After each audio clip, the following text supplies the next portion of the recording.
The wind slid across the dry plains like a whisper of old sins as Rancher Cole Maddox stepped out of his barn, wiping sweat and dust from his brow, unaware that the moment about to unfold would change the quiet rhythm of his life forever. He had always been a man of solitude, a man who found comfort in tending his cattle, fixing broken fences, and keeping his distance from the shadows that lived in people's hearts. But that morning, when he heard hurried footsteps crunching across the dirt and turned to see Sheriff Donovan's wife, Elara, stumbling toward his ranch with her hands bound, her knees scraped, and her breath trembling like a woman running from something far darker than fear itself, Cole felt something jolt inside him, something old and dangerous and deeply human. She collapsed near his porch, whispering his name with a desperation that crawled straight into his bones, and though Cole wanted to lift her immediately, he first scanned the horizon, scanning toward the town road, where dust clouds hinted that someone had ridden hard not long ago, then knelt beside her, trying to keep his voice steady as he asked who had done this to her. But Elara's answer wasn't one he could have predicted even in his wildest imaginings. Cole, I need a child from you, she breathed, her voice cracking like a brittle branch, eyes rimmed red not from shame but from the kind of grief that came only when a person had already lost everything else. For a long moment Cole could only stare at her, stunned, unsure if this was the heat, the fear, or madness speaking, because Elara was the sheriff's wife, the sheriff who ruled the town with a polished badge and iron fists, a man respected by some, feared by most, and obeyed by all, and for her to come here, to him of all people, meant something unspeakable had happened behind the sheriff's closed doors. Cole lifted her gently, carrying her inside despite her protests that there was no time, and laid her on the worn-out couch that smelled of leather and pine, then fetched water while she trembled in the dim light, her torn dress exposing bruises that made Cole's jaw lock with a rage he hadn't felt in years, a rage he'd sworn never to feel after what happened long ago on the frontier. When he returned to her, she tried to sit up, insisting she had to be quick because Donovan would come looking as soon as he realized she'd slipped out, but Cole pressed a firm hand to her shoulder, telling her she wasn't safe to move yet and that she'd talk when she had breath enough to speak. Finally, after a long stretch of silence where only the creaking wooden walls kept them company, Elara told him the truth. Donovan had lost his mind after learning that he was unable to have children. Something he'd hidden his whole life, something that had festered until it turned into a violent obsession, and when the doctor's words confirmed the truth, Donovan blamed Elara, calling her cursed and barren, locking her in the house, insisting she owed him a child to carry on the Donovan name, but when he realized she could never give him one, he came up with a different plan, one that made her voice turn hollow as she spoke. He wanted to use another man to get her pregnant, force her to bear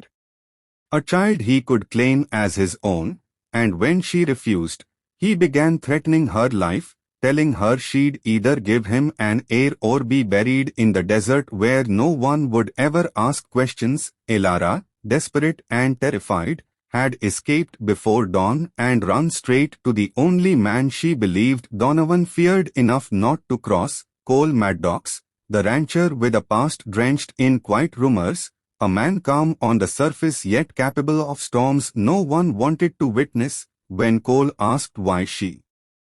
thought he would help her in such a way, why she thought he would risk his life by giving Donovan's wife a child, Elara's answer silenced the air because Cole was the only man she trusted not to treat her like a vessel, and because years ago, before she'd been forced into marriage with the sheriff, she and Cole had shared a fleeting connection neither of them had ever spoken of again, a connection she never forgot. Cole felt her words strike something deep, something he had buried under years.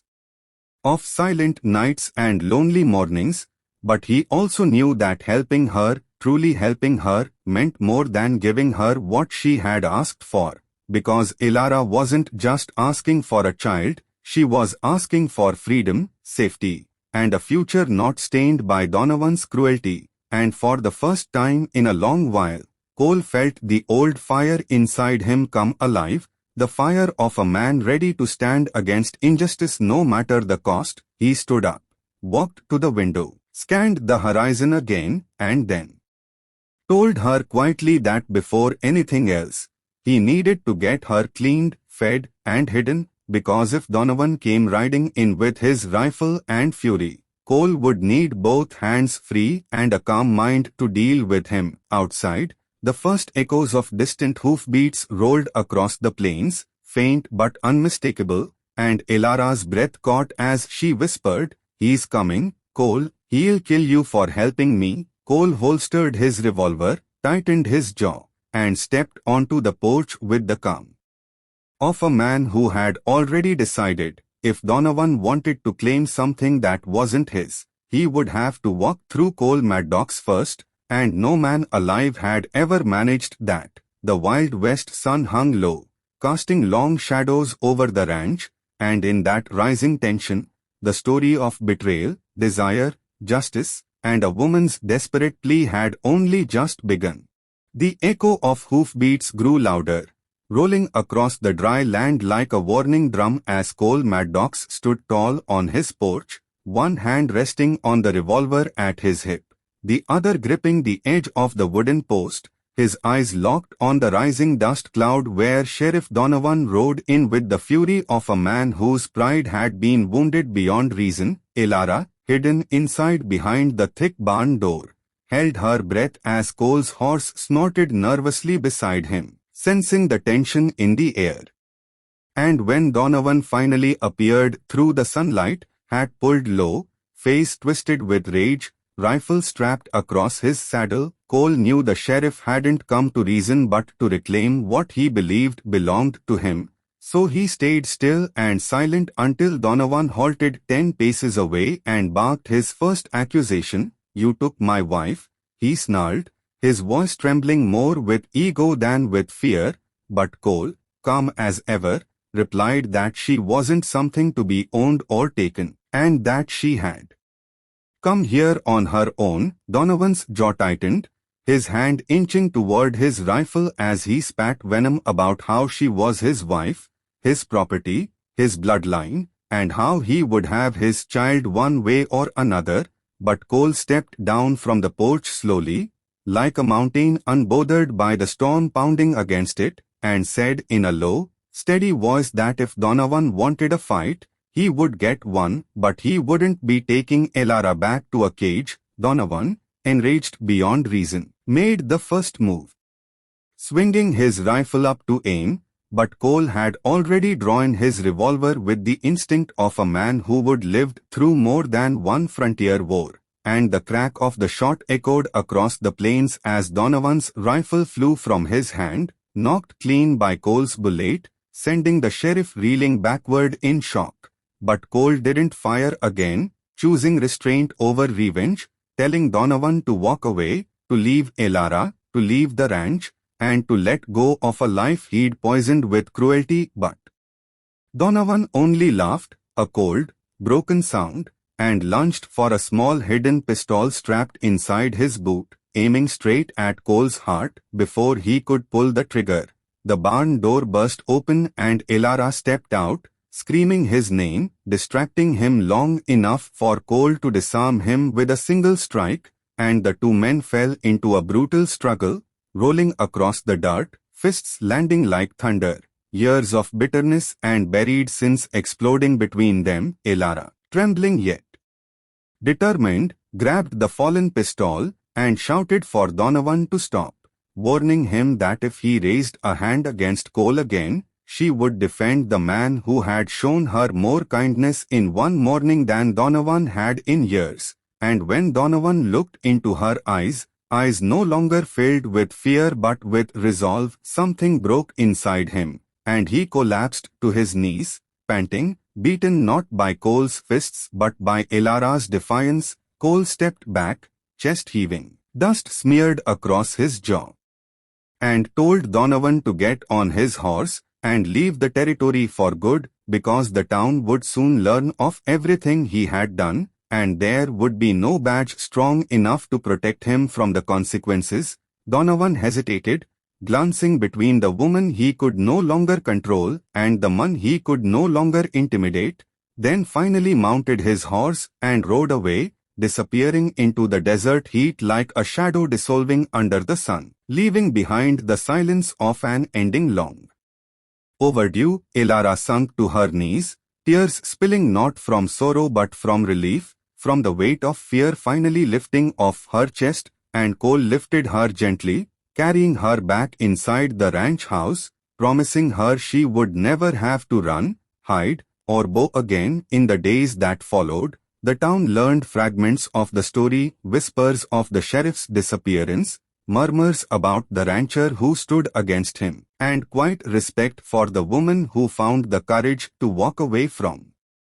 chains. But Cole and Elara kept the deeper truth between them, the truth of a bond forged not from desperation but from something real and honest that had begun long before tragedy forced it into the light. As weeks passed, Elara healed, her bruises fading, her voice growing strong, her laughter returning like a warm sunrise, and though she never repeated the plea she had made that first day, Cole understood her meaning in new ways now. She wasn't asking for a child for Donovan's legacy, she was asking for a life where she could choose her own future, choose love freely, choose peace without fear of a fist or a command. And one evening, as the sun dipped below the horizon painting the plains gold, she told Cole softly that she would stay, not because she needed protection, but because she wanted to build something new with him, something gentler than anything she'd known. And Cole, whose life had been a long road of solitude, felt his heart open in a way he'd never allowed before. And though neither of them knew what the future would bring, whether it would be a quiet life, a family, or simply two souls finding comfort in each other's company, they knew one thing with absolute certainty: whatever came next, they would face it together, as free people choosing their own destiny under the endless western sky. And as the story closes, the dust settles, and the horizon glows, dear viewers, if you want more powerful Wild West stories filled with heart, danger, emotion, and unforgettable twists, then make sure to subscribe to the channel.